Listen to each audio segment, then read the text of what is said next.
Joining us now, Bulwark senior reporter Will Sommer, New York Times opinion columnist David French, and New York Times reporter and MSNBC contributor Jeremy Peters. Will, let's talk about the fever swamps of this conspiracy and why it's so hard to dismiss it, why the administration and even these high-profile MAGA people are having a hard time dismissing it. What exactly did they help people become convinced of? Sure. I mean, this has been a huge issue for the MAGA movement going back at least 6 years. They believed that there was this Epstein client list that was going to reveal all of these high-powered people, most of whom they expected to be Democrats. I think they thought people in Hollywood and banking and the Democratic Party. And they said, you know, this list is there and the deep state is hiding it. Kash Patel said the FBI director had the list. And so they thought this kind of big climactic moment was going to happen and all their political enemies were going to be revealed as pedophiles and sent off to prison.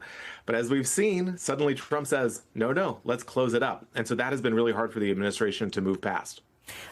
What is happening right now among those same supporters regarding the lack of transparency with Epstein? You have Donald Trump, not really getting behind releasing anything, but then also saying he's going to release some of it. You have, at one point, Megyn Kelly and the rest demanding all of the files. But now that the Wall Street Journal's gotten involved, they're claiming it's all fake news. Are Donald Trump supporters moving on? Or are they all rallying against the Wall Street Journal and in support of Donald Trump and now just moving past Epstein, Will? It seems a little half-hearted, to be honest. I mean, certainly we're seeing these kind of right-wing media figures. You mentioned Megyn Kelly, people like Steve Bannon, Charlie Kirk. They see a really easy playbook to run here when they're used to about kind of trying to discredit the media. But when I look at the internet comments, when I see smaller kind of grassroots Trump supporters online, they really aren't buying it. They're still saying, well, wait, what about the Epstein stuff? What about this stuff we were told about for half a decade? Suddenly we're expected to just blame the Wall Street Journal. It doesn't seem like it's working. Jeremy, it's got some lawmakers refusing to get behind Donald Trump as well. And one of them is Marjorie Taylor Greene. Mm-hmm. And she said, what did you expect to happen? You've convinced us of this. You've convinced your supporters that there's a conspiracy involving pedophiles. Yeah, and she would know. Remember, if there's anybody who is a true believer in this stuff, a believer before Donald Trump joined the party here, it's Marjorie Taylor Greene. I mean, this is the woman who ran. Everybody kind of laughed at her when she was during her campaign when she was talking about Jewish space lasers and all these other odd conspiracy theories. But she knows her stuff on this. I mean, this is one subject matter that you can't fool Marjorie Taylor Greene on, and she is speaking, I think, probably more authentically as a member of the Trump base than just about any other elected official. I mean, when I'm watching this to see where the fissures really are and how deep they run, I listen more to people like her and I read the comment sections more than I will listen to people like Steve Bannon, who knows what he's talking about. But let's face it, Bannon and people like Charlie Kirk, Trump calls them. He has a relationship with them, and it is in their best interest, in order to maintain their good relationship with Trump, to say, hey, let's move on from this, folks. This is the deep state. They've even kind of thrown Pam Bondi under the bus. That worked for a little while. Now this Wall Street Journal distraction is working somewhat. Trump has always been very good, as you know, Katie, about blaming someone else when he's in trouble. And he's got that now, but I don't know that it can last because this is a conspiracy theory. Conspiracy theories, by their very nature, don't die, no matter how much irrefutable evidence you put in front of people. And the evidence here, what we've seen so far, and I think what we will see, it's just not ever going to be enough. It's a dangerous substance that they've released into the world. And that's why I was curious about the answer to this question. This has been gnawing at me, David, and I think you're probably well suited to answer it. Megyn Kelly, Kash Patel, Tucker Carlson, these aren't dumb people. They're not dumb. They are intelligent people. They have degrees. They've had high-powered careers and in very difficult fields. And it's, I think, a hard thing for people to believe that they bought into this idea that there were a bunch of blood-sucking Democratic pedophiles in this cabal, this ring that was being covered up by the government, and that it was all linked to Jeffrey Epstein. And if you just got to Jeffrey Epstein, you were going to expose it all. So when they were whipping this up, as they still are in some cases, what were they doing? Was it mendacious? Yeah, You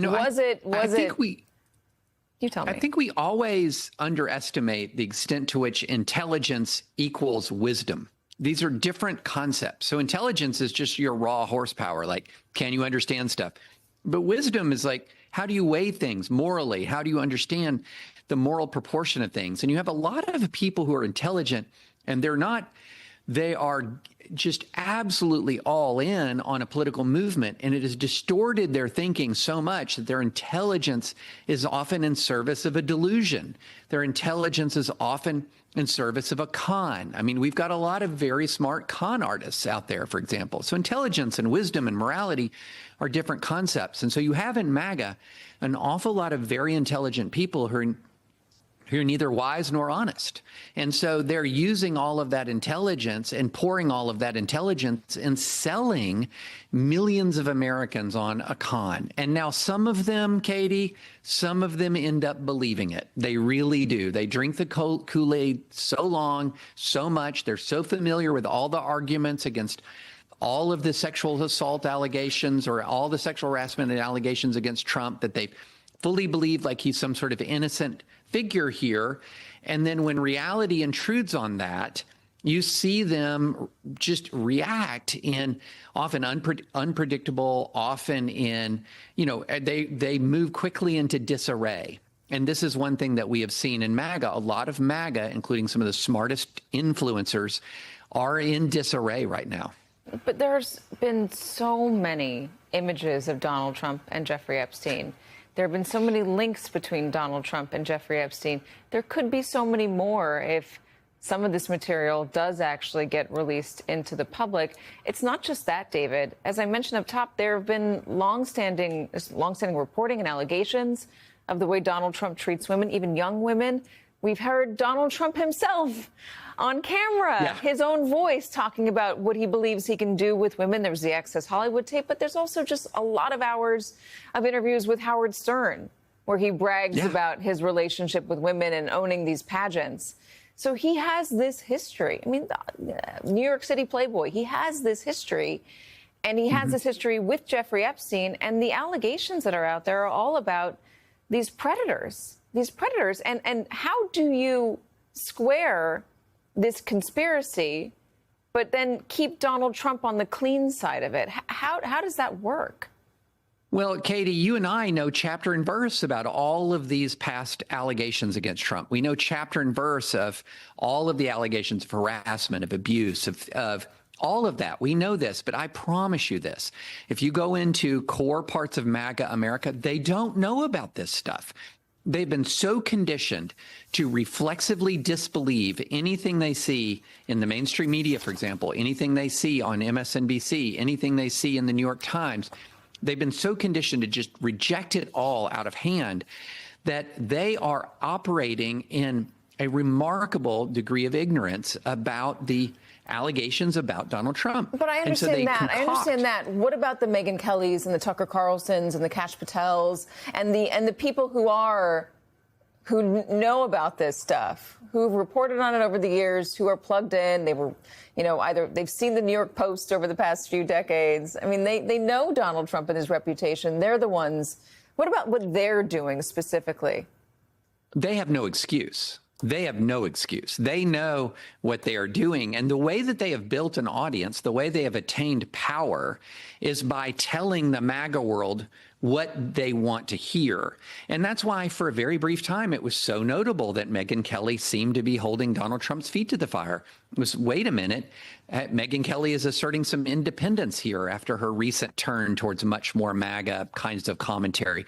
And so a lot of these people, the entire reason why they have become so prominent and so powerful in the MAGA community is because they've been counted on to defend Donald Trump eloquently, to use all of their training and their intelligence to defend Donald Trump.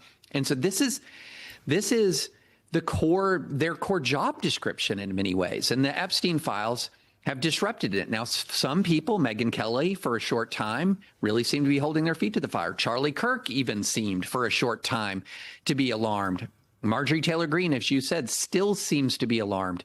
But this is really, I think, separating out who are truly at their core defined as Trump followers, and who at their core is defined as a populist or somebody who wants the MAGA movement to have an actual enduring impact on American life beyond Donald Trump.